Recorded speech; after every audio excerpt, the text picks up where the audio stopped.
নমস্কাৰ জ্ঞান বৃক্ষ চেনেলটোলৈ আপোনালোক সকলোকে স্বাগতম জনাই আমি আজিৰ দ্বিতীয়টো ভিডিঅ' লৈ আহিছোঁ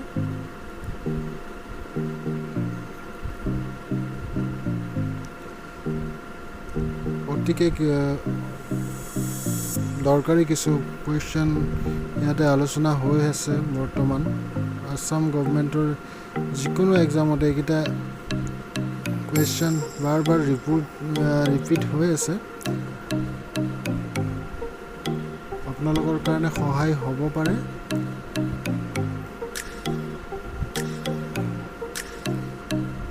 ভিডিঅ'টো চাই ভাল পালে লাইক কৰিব চেনেলটো যদি ভাল লাগে তেতিয়াহ'লে ছাবস্ক্ৰাইব কৰিব ভৱিষ্যতে এনেকুৱা ধৰণৰ ভিডিঅ' পাবলৈ এতিয়া আমি গৈছোঁ আজিৰ প্ৰথমটো প্ৰশ্নলৈ In which year National Games was held in Assam? ৰাষ্ট্ৰীয় খেল অসমত কেতিয়া হৈছিল অপশ্যন দিয়া আছে আপোনাৰ 2002 চনত বি 2004 চনত চি 2005 চনত ডি 2007 চনত অসমত ৰাষ্ট্ৰীয় ক্ৰীড়া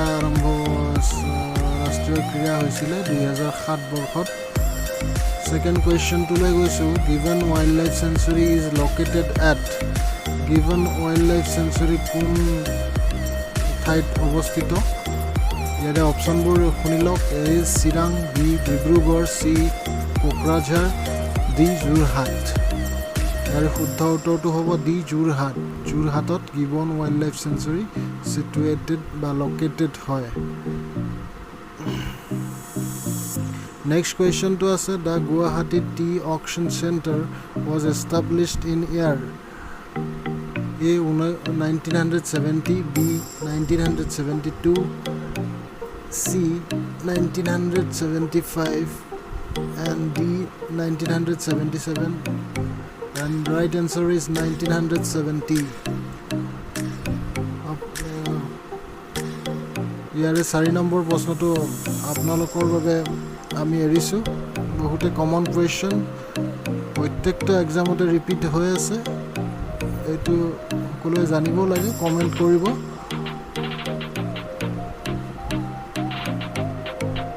Which town is also known as the Manchester of Assam? অপশ্যনবোৰ দিয়া আছে চাই ল'ব সেই হিচাপে আপোনালোকে কমেণ্টত আপোনালোকৰ এনচাৰটো পোষ্ট কৰিব আমি নেক্সট কুৱেশ্যনটো লৈ গৈছোঁ B Brahmaputra cracker and polymer limited industry is located at কোন ঠাইত অৱস্থিত Brahmaputra cracker and polymer limited অপশ্যনবোৰ দিয়া আছে A Makum B Moriani C Lepetkata D Nagaon ইয়াৰে শুদ্ধ উত্তৰটো হ'ব আপোনাৰ লেপেটকটা 6 নম্বৰ কুৱেশ্যনটোলৈ গৈছোঁ which city of Assam has the largest dry fish market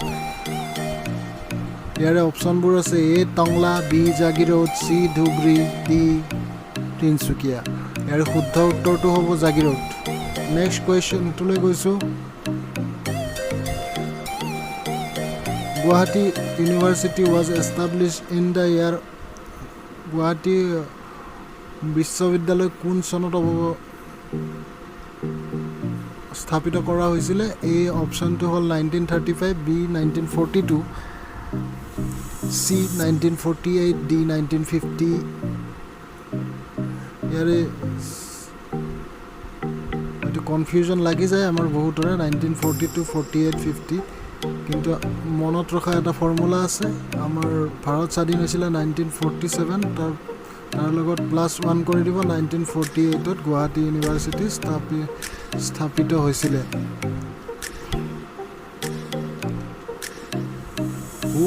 Next question to like who was the first vice chancellor of Guwahati University? A. Krishnakanda Hendik B. Hemchandra Goswami C. Padmanath Gohai Burwa D. Rajanikanta Bordoloi শুদ্ধ উত্তৰটো হ'ব A. Krishnakanta Hendik Next question to like total number of parliamentary constituency in Assam খুবেই common আৰু easy question অপশ্যনবোৰ নকওঁ আৰু C অপশ্যনটো শুদ্ধ হ'ব Next question, Lakshminath Bezburwa is honored with Rokhoras by Assam Sahitya Sabha in the year.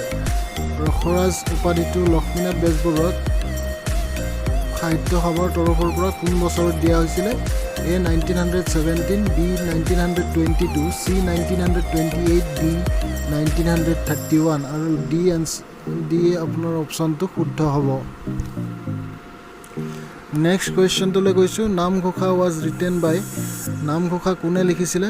A Sankardev, B মাধৱদেৱ, C Madhav Kandali, D none of this. ইয়াৰে শুদ্ধ উত্তৰটো হ'ব, আমি জানিম অসমৰ বাসিন্দা হিচাপে মাধৱদেৱ। নেক্সট কুৱেশ্যনটো, হালধীয়া চৰায়ে বাওধান খাই won the National Film Award for the Best Feature Film in the year. হালধীয়া চৰায়ে বাওধান খাই চিনেমাখনে ৰাষ্ট্ৰীয় পুৰস্কাৰ কোন বছৰত লাভ কৰিছিলে? A অপশ্যনটো আছে 1985, B 1988, C 1990, D 1991। ইয়াৰে শুদ্ধ উত্তৰটো হ'ব B 1998। Next question, how much percent of Indian land mass is covered by state of Assam? ভাৰতৰ কিমান শতাংশ মাটি অসমে কভাৰ কৰি আছে? ইয়াৰে শুদ্ধ উত্তৰটো হ'ব 2.39%। নেক্সট কুৱেশ্যনটোলৈ গৈছোঁ, দেৰি নকৰি, which language is used by Shankardev to written বৰগীত? বৰগীতবোৰ কি ভাষাত লিখিছিলে শংকৰদেৱে? যিহেতু ইয়াৰে শুদ্ধ উত্তৰটো আমি ডাইৰেক্টলি কৈ দিছোঁ, D ব্ৰজাৱলী। অপশ্যনবোৰ চাই ল'ব। The Ahom Kingdom was established in the year। এইটো প্ৰশ্ন আপোনালৈ এৰিছোঁ। 4 নম্বৰ প্ৰশ্নটো আপোনালোকলৈ এৰিছিলোঁ। এইটো আৰু 16 নম্বৰ আৰু 17 নম্বৰ কুৱেশ্যন কেইটাৰ এনচাৰো আপোনালোকলৈ এৰিলোঁ। ভিডিঅ'টো চোৱাৰ বাবে ধন্যবাদ।